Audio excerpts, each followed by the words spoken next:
G'day and welcome, guys.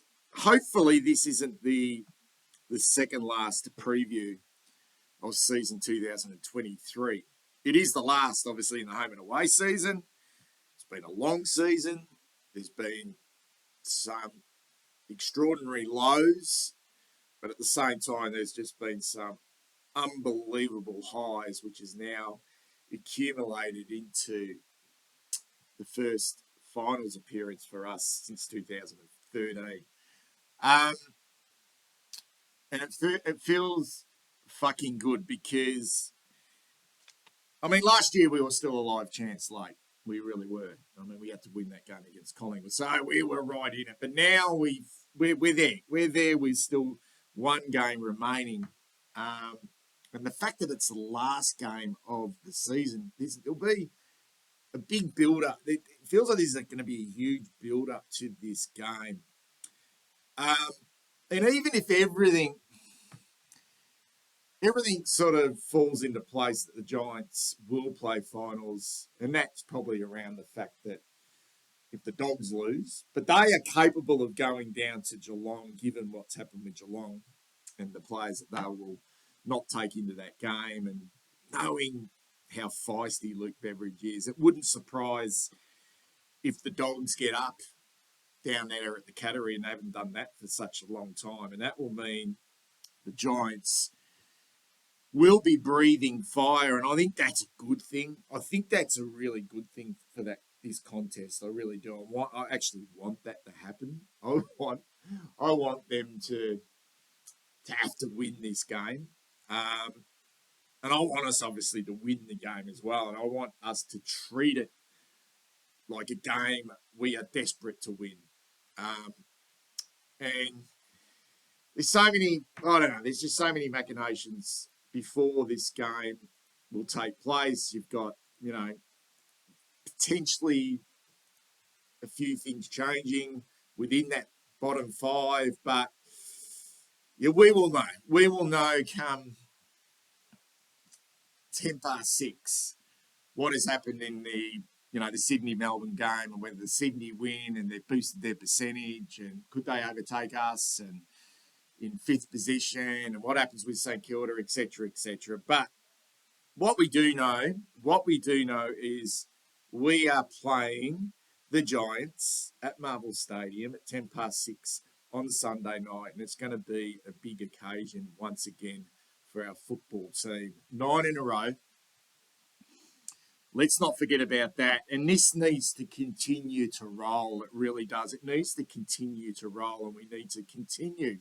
It doesn't have to be picture perfect, but it just feels like we needed to continue this momentum and this confidence that this group has built.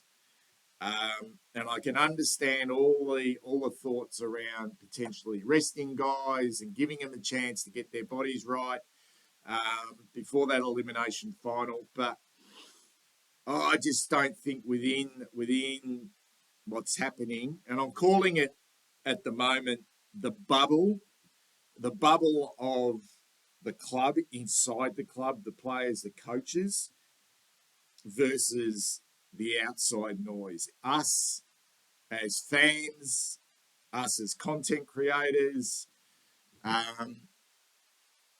the media, the mainstream media, the huge noise, the opposition fans, and right at the moment, this Carlton army of supporters, and the power of that, and the momentum we are sort of building is somewhat, well, I'm not saying somewhat, it is drowning out. It is drowning out any negativity that is probably coming from opposition fans, and that will always come towards us because, let's face it, we're probably no different to Collingwood. We're probably no different to Essendon. We're probably no different to Richmond. Those four clubs in the competition are probably the most hated, which is, I like it that way. That's just footy tribalism. And I think once the finals start, and even this weekend, not so much this weekend because we've made it. We're actually made it. We can't go out. It's not like last year when we faced Collingwood, and how many opposition supporters were just probably praying for us to fall out, which we did. On around where we're in. But I reckon out of all the opposition supporters out there, I reckon 98% of them would be praying for us to slip up and to fail.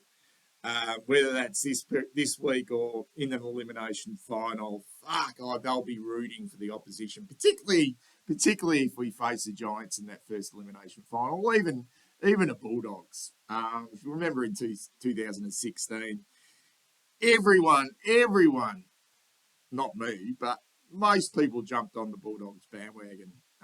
But no one's jumping on our bandwagon, guys. So I like the outside noise from the Carlton fans at the moment because it's just all steam ahead. It's just so noisy that it is drowning out any negativity that is coming our way. So that makes it really interesting. But really, what matters is what the fuck is these players and the coaches at the Carlton Football Club, this bubble, call it the bubble. I think no doubt Richmond created a bubble in 2016 when they turned the corner, and we've certainly done the same. And I don't think that they would be even engaging. They'd be potentially building off the noise that we're creating at grounds and that energy. But as far as anything, this club of ours is in the zone. It's in the zone, and we need to see that continue. It feels like they're embracing it as well. It just feels like they're embracing it, and it's always the case. You're winning, and everything. When you win, everything looks good.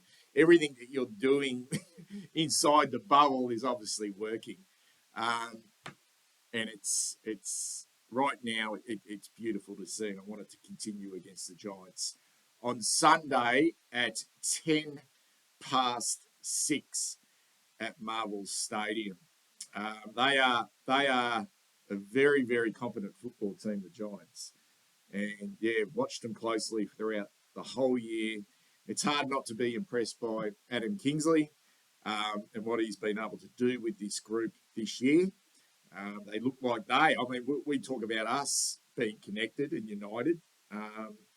This looks like a very, very united football team, and they don't have the luxury. They don't have the luxury of a huge supporter base. It must be strange. At home, they got a little bit, but they'll come to Melbourne with pretty much nothing. There'll be a handful of supporters. They'll have some neutrals on their side. But, that's a very, very strange feeling for any football team. And they will get used to it. As players, they will get used to it. But they don't get that. So they have to generate it themselves. And he's done a really good job this year, Adam Kingsley. And I'm not scared of him as an opponent this week. I just think it's a fucking really good build-up. A really good build-up before we'll probably play him again. But it's a terrific build-up. And, the fact that they have to come away from their ground is probably a plus for us. We've hit some form at Marvel. Our recent record against them, we've beaten them the last 3 times. We beat them early in the year in a really messy game where we kicked poorly, but still got the job by 10 points. And that was before our slump. That was a real grind. It was probably before they started to get going as well, but they were showing some good signs under Kingsley. We beat them pretty comprehensively not late last year, but in July last year. And obviously we had that terrific win at Giant Stadium last year, where we exercised some demons against this mob who, before that game on May the 15th, they really had owned us and bullied us. So there is no fear against this mob in regards to that, in regards to the history. It's important at the moment, I don't know, but from my point of view, you look at recent performances and the form stacks up against the Giants. We appear to match up pretty well on them. So it's going to be a really interesting game to see. Both teams have really developed as the year's gone on. And this is really, when you think about it, a completely different scenario compared to when we faced them last. Both teams in good form. You look at the last five, Giants slipped up. They had their a couple of losses against the Swans in the Battle of the Bridge. Wasn't a big margin, but it was on the Giants' home deck. Sydney are capable of doing that, and they had a pretty poor loss against Port Adelaide in Port Adelaide. In fact, they were thumped by 51 points, but they hit back. They hit back last week against the Giants, and that was a huge win. That was a huge win of massive proportions. And you just shake your head at 162 to 36. You actually shake your head at that, but it does show you how inadequate, obviously, Essendon were. But they do have some genuine firepower when they're going, and they also subbed Toby Green off, gave him a rest, I think, through the third quarter. So, it's not like they needed him for the full game. And Jesse Hogan found some form in 9 goals. And you only have to go back to this mob when they went up to Ballarat to play the Bulldogs. And I know the Bulldogs have been inconsistent, but fuck, I reckon that's a really, really hard trip. I reckon that would be the hardest trip of all to go to Ballarat and take on the Dogs. And that was such a good win, such a close win. And then right there and then I thought, yeah, this is a seriously good football team with some serious ticker. So we just cannot underestimate them and cannot underestimate what Kingsley is doing with them in regards to, obviously, their structure and their game plan, but more importantly, being able to gel them together and really motivate them to perform at their best. And they will come here to fire. There's no doubt about that. He said in the press conference, if we relax or slip up now, we're out, and we know that. We're desperate to play finals. That's what he said. He said, we are desperate to play finals. And I think you'll see that in our performance next week. And he's pumped us up. He said, we are clearly, and that is Carlton, we are clearly the best team in it at the moment. We are clearly the best team in it. Is that a little shot fired? Who knows? It doesn't appear to be that type of coach. I think that is genuine. But maybe he's trying to go the underdog tag here. I think on form, it's probably 60-40. But if you really want to narrow it down, it feels like a 50-50 game. It really does. It feels like a 50-50 game because they have the weapons through the midfield to really challenge us. And given what they were able to do last week forward to centre, they have some serious firepower in their front half and a really underrated and unheralded backline. And the thing that probably strikes me the most, looking at that backline with Sam Taylor, Jeff Buckley, and Harry Himmelberg potentially be allowed to play that intercept role. And Taylor's probably one of the premier defenders with Jacob Wiedering, I think, in the competition, key defenders. He's such a good player.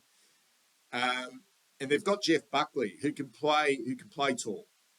So do they go down the line of saying, okay, let's put Taylor to Harry and more the undersized 193 centimetre Buckley to Charlie, and that frees Himmelberg up. I think that's the way they'll go. And when you look at it that way, it's, I don't know, all this talk around do we need Harry in this team? Can Charlie fire by himself? He's doing this. He's doing. Oh, I just don't see that. I just don't see that. And then when I look at this back line of the Giants, I'm just thinking we fucking need those two go-to players. Whether it's deep, one up, one back, spread, go isolate, give us more opportunities. I'm fucking glad that Harry's in this team, and I'm glad he's also got that game under his belt last week. Let's go through the teams. Interesting at selection for us. Although we got a sense early in the week that there would be Sam Walsh and Adam Cherry coming back. I mean, personally, I love that. The thing that strikes me about both Walsh and Cherry is before they went out, they were, for me, both leading the best and fairest. Cherry in front and probably Walsh coming second. And they are both so competitive. And I would have it a guess that they would have been on the sidelines just working their fucking arsehole off to get their bodies right to get back into this team. And regardless of how talented they are from a football point of view, they are so competitive and they would just want to be part of this. And I understand all this stuff around conditioning and getting run under their belt, but these two players will come in, and I reckon they'll fire straight away. It's not like they'll come in and just get some K's under their belt. They are wanting to continue to drive this, and to have them back, just against a quality midfield as well, and the work that is being done without them can't be underestimated now. But it feels like the cavalry has somewhat arrived, and it arrives at a really good time. It does. They're in the team. McGovern in the team as well. Good to see him back. Probably Marchbank misses now. Touch wood with McGovern that his body can hold up, and Fogarty, Durden. Will they come in? Will Fogarty come in? Will Durden? I don't think Durden will come in. Probably Fogarty's more likely to come in than Durden. I'll get to that shortly. I like our side. It looks great. Balance looks good. From a bench, if we're going to pick the bench out of Fisher, Hollins, Cunningham, Fogarty, Chincotta, Marchbank, Pitnet, and Durden, that's a mouthful. To have a guess, you can't drop Fisher at the moment. It's probably out of Cunningham and Fogarty. I'd be very surprised if both play. I will go with Cunningham. I think he'd be stiff to miss out, but it wouldn't surprise me. If there's Fisher, Cunningham. Chincotta's got to play. I think they've got some dangerous smalls. Chincotta hasn't been poor. He can play that really aggressive lockdown role and also provide some run. And as much as it pains me, I think Pitnet will play. I just think he will play. I don't know how I can't see who's going to give a chop out to Conning based on that team. I don't think Harry's going to do it. So I feel that it will be Pitnet. So we'll go with Fisher. I'm going to go Cunningham. But it wouldn't surprise me Fogarty, Pitnet, and Chincotta, meaning Durden, Marchbank, and Hollins, and probably Fogarty will be the unlucky ones. I've mentioned the Giants. Really, really settled back line that looks good, can cover most areas, like the run of Ash and Whitfield. So that's why I'm thinking, does Cunningham remain to keep maybe a Whitfield accountable, or Ash who likes to run accountable? It's not so much a lockdown, but Cunningham can be a dangerous player. So I think Whitfield and Ash are dangerous across half back. Does someone mind Himmelberg because he had a really good year? Make him accountable as well. Really good across the centre. Green to me now, it feels like he's the barometer. It really does. I mean, it feels like at such a young age that they're now jumping on his shoulders.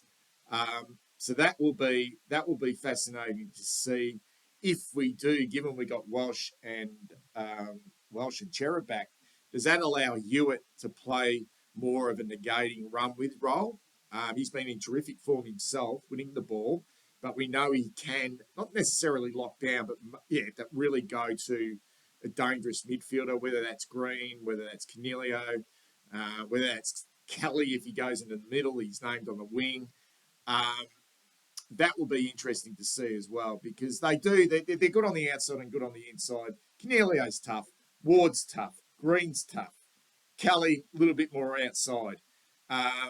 So they've got Perryman can run through there as well. So does Hewitt play a bit more of a negating role? Their smalls are dangerous. Bedford, the former D, and Daniels has found form this year. Lloyd's a straight shooter, just kicks goals at the right time. Hogan had a big game last week. Huge job for Wiedering. Who goes to Riccardi, who's got under our guard before?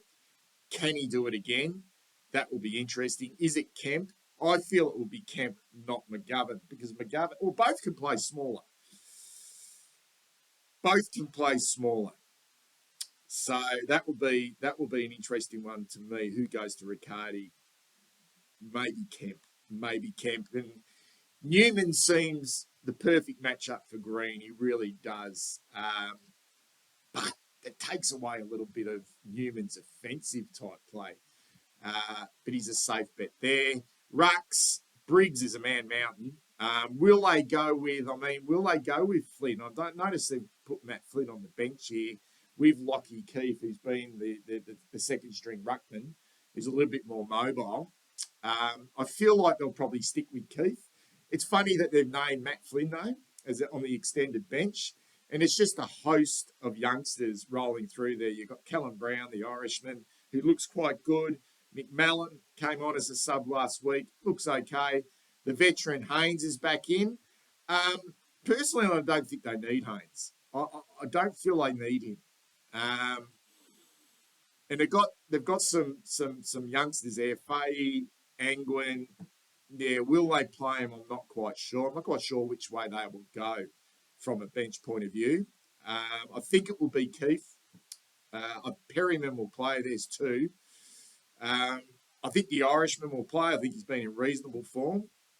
So does that leave Haynes? I know he's back into the team. He's been named back in. That would mean that they don't play three of their rising sort of star youngsters, Angwin, McMullen and Faye, which would be a bit of a surprise. Maybe one will start as a sub. I'm not quite sure. Anyway, guys, that's a preview done and dusted for this huge clash on Sunday night, whichever way the cards fall. You know, even if the Giants are safe, I want to finish fifth. It's as simple as that. Tell me what you think in the comments below. Thanks for listening. Speak soon.